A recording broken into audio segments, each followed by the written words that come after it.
عزیز طلبہ و طالبات، السلام علیکم۔ میں سائمہ جاوید ایک دفعہ پھر اپنے چینل پر آپ کو خوش آمدید کہتی ہوں۔ جیسا کہ آپ جانتے ہیں کہ اس چینل پر آپ کو فیڈرل بورڈ کی جماعت نہم اور دہم کے نصاب پر مبنی ویڈیوز شیئر کی جاتی ہیں۔ تو آج کی اس ویڈیو میں ہم آپ کے فیڈرل بورڈ کے جماعت دہم کے طلبہ و طالبات کے لیے درسی کتاب کے پہلے عنوان حمد کے شاعر حفیظ جالندھری کے حالات زندگی پڑھیں گے۔ آپ کی کتاب کا صفحہ نمبر 1، ٹاپک حفیظ جالندھری۔ جیسا کہ آپ بورڈ پر دیکھ سکتے ہیں، حفیظ جالندھری سن 1900 میں جلندھر میں پیدا ہوئے۔ ان کا اصل نام محمد حفیظ اور تخلص حفیظ تھا۔ اب یہ اہم نکات میں نے آپ کے لیے لکھ دیے ہیں بورڈ پہ۔ ان اہم نکات کی مدد سے سوالات مرتب کیے جائیں گے اور ان سوالات کو آپ یاد کر لیں تو یہ آپ کے لیے بہت آسان ہو جائے گا، پھر آپ کو یہ مشکل نہیں لگے گا۔ تو اس کا پہلا سوال جو بنے گا وہ یہ بنے گا کہ حفیظ جالندھری کب پیدا ہوئے۔ اس کا جواب آپ لکھیں گے حفیظ جالندھری سن 1900 میں پیدا ہوئے۔ اس کے لیے بے شک آپ جملے میں جواب نہ لکھیں، صرف نیچے آپ سوال لکھیں گے۔ پہلے آپ سوال لکھیں گے کہ حفیظ جالندھری کب پیدا ہوئے، تو جواب میں آپ صرف 1900 لکھ لیں۔ صرف ایک چیز یاد رکھیں کہ آپ نے یہ پوائنٹ یاد رکھنا ہے۔ اس سوال میں آپ کو خالی 1900 یاد رکھنا ہے، باقی آپ جواب خود بھی بنا سکتے ہیں، اتنے بڑے تو اب آپ لوگ ہیں۔ اوکے، دوسرا اہم نقطہ یہ ہے یہاں کا اس عنوان کا کہ حفیظ جالندھری کا اصل نام اور تخلص کیا تھا۔ اس سوال کا جواب ہوگا محمد حفیظ حفیظ۔ اصل نام کے نیچے آپ لکھیں گے محمد حفیظ اور تخلص کے نیچے آپ لکھیں گے حفیظ۔ بیچ میں آپ دونوں کے اصل نام اور تخلص کے بیچ میں آپ کوما لگائیں گے۔ اس کے بعد اگلا سوال جائے پیدائش، ان کی جائے پیدائش کیا تھی، تو اس کے نیچے آپ لکھیں گے جلندھر، کیونکہ جلندھر میں پیدا ہوئے تھے تو اسی نسبت سے جلندھری کہلاتے تھے۔ اگلا مین پوائنٹ اہم نقطہ یہ ہے کہ حفیظ جالندھری کی تعلیم ادھوری رہ جانے کی وجہ کیا تھی، تو حفیظ جالندھری کی تعلیم ادھوری رہ جانے کی وجہ ان کے گھریلو حالات کا ناسازگار ہونا تھا۔ تو اس سوال کا جواب آپ لکھیں گے ناسازگار گھریلو حالات۔ ایک نقطہ یاد رکھیں بس، اور آپ کو پورا جواب خود بنانا آ جائے گا۔ اس کے بعد نمبر 4، شاعری کا ذوق۔ ایک ہی سوال میں ہم 2 پوائنٹس کور کریں گے، شاعری کا ذوق کوما شاعری کے لیے شاگردی، یعنی ان میں شاعری کا ذوق کیسے پیدا ہوا اور انہوں نے شاعری کے لیے شاگردی کس کی اختیار کی۔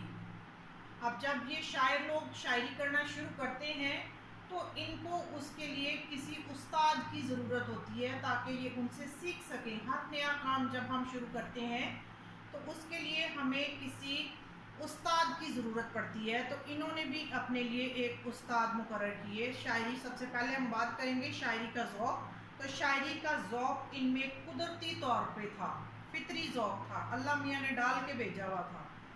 تو انہوں نے شاعری کے لیے جس شخصیت کو اپنا استاد بنایا، جس کی شاگردی انہوں نے اختیار کی، وہ نام ہے مولانا غلام قادر گرامی۔ یہ بھی ایک بہت بڑے شاعر تھے۔ اس کے بعد اگلا پوائنٹ آپ لکھیں گے وجہ شہرت۔ ان کی وجہ شہرت کیا تھی، اس وجہ شہرت کے لیے آپ اس کا جواب لکھیں گے مشاعرے، جو شاعروں کے مشاعرے ہوا کرتے تھے اس زمانے میں، تو یہ ان مشاعروں میں جایا کرتے تھے بڑے شوق سے، اور وہاں پہ اپنا کلام سنایا کرتے تھے، تو ان مشاعروں کی وجہ سے ان کو شہرت مل گئی۔ اس سے اگلا سوال اس سبق میں سے آپ نکالیں گے کہ پاکستان کب آئے، یعنی ان کی پاکستان آمد کب ہوئی۔ جلندھر جو ہے یہ بھارت میں ہے، تو یہ پاکستان بننے کے بعد آئے تھے۔ پاکستان 1947 میں مارز وجود میں آیا۔ تو حفیظ جلندری اگست 1947 میں پاکستان بنا ہے، اور جیسے ہی پاکستان بنا ہے تو انہوں نے 1947 ہی میں پاکستان بننے کے فوراً بعد یہ فیصلہ کیا کہ یہ بھارت سے پاکستان آ جائیں، سو یہ پاکستان کے شہر کراچی میں آ گئے۔ اب یہاں آنے کے بعد انہوں نے مستقل طور پر جو قیام اختیار کیا، رہائش اختیار کی، وہ انہوں نے لاہور میں اختیار کی۔ اب لاہور ہی میں انہوں نے اپنی زندگی گزاری جب یہ پاکستان آ گئے، اور لاہور ہی میں 1982 میں یہ وفات پا گئے۔ پھر اگلا پوائنٹ جو آپ لکھیں گے، ان کے کلام کی خوبیاں۔ ان کے کلام کی خوبیاں کیا کیا ہیں؟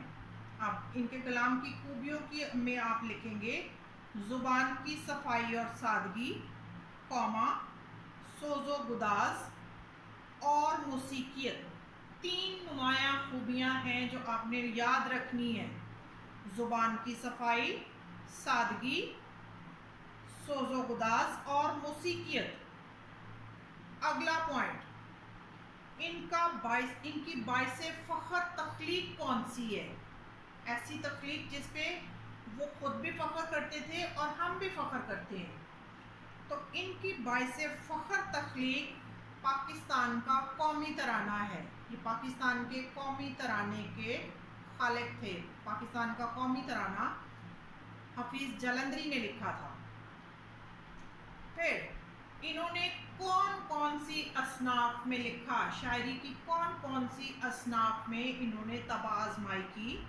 تو انہوں نے مختلف اصناف سخن میں طبع آزمائی کی۔ انہوں نے مثنوی بھی لکھی، انہوں نے گیت بھی لکھے، انہوں نے غزلیں بھی لکھی اور نظمیں بھی لکھی، یعنی ہر طرح کی شاعری انہوں نے کی۔ اس کے بعد قابل قدر تخلیق، ان کی ایک باعث فخر تخلیق کا ذکر ہے آپ کی درسی کتاب میں، اور ایک قابل قدر تخلیق کا ذکر ہے آپ کی درسی کتاب میں۔ تو ان کی قابل قدر تخلیق کون سی ہے؟ ان کی قابل قدر تخلیق شاہ نامہ اسلام ہے۔ اب شاہ نامہ اسلام جو ہے، اس میں یہ ایک ایسی کتاب ہے جس میں قومی، ملی اور رزمیہ شاعری کی گئی ہے۔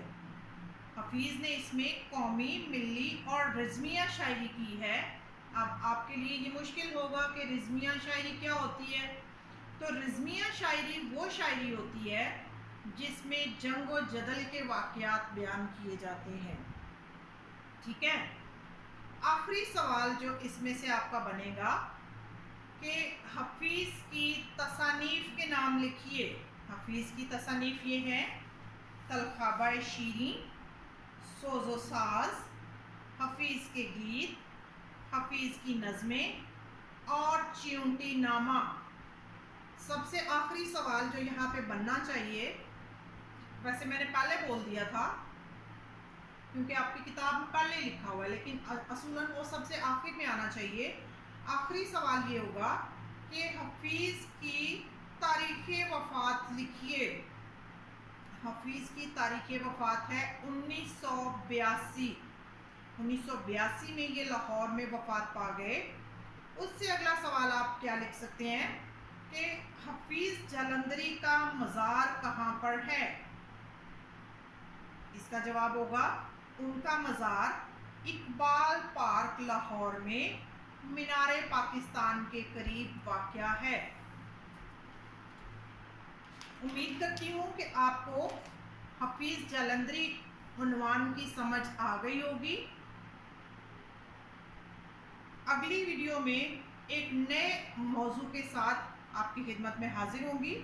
اگر آپ کو میری آج کی ویڈیو اچھی لگی ہو تو ویڈیو کو لائک کریں اور میرے چینل کو سبسکرائب کریں اور بیل آئیکن یعنی گھنٹی کے نشان کو پریس کر لیں تاکہ میری نئی آنے والی ویڈیوز آپ کو بر وقت ملتی رہیں۔ تب تک کے لیے اللہ نگہبان۔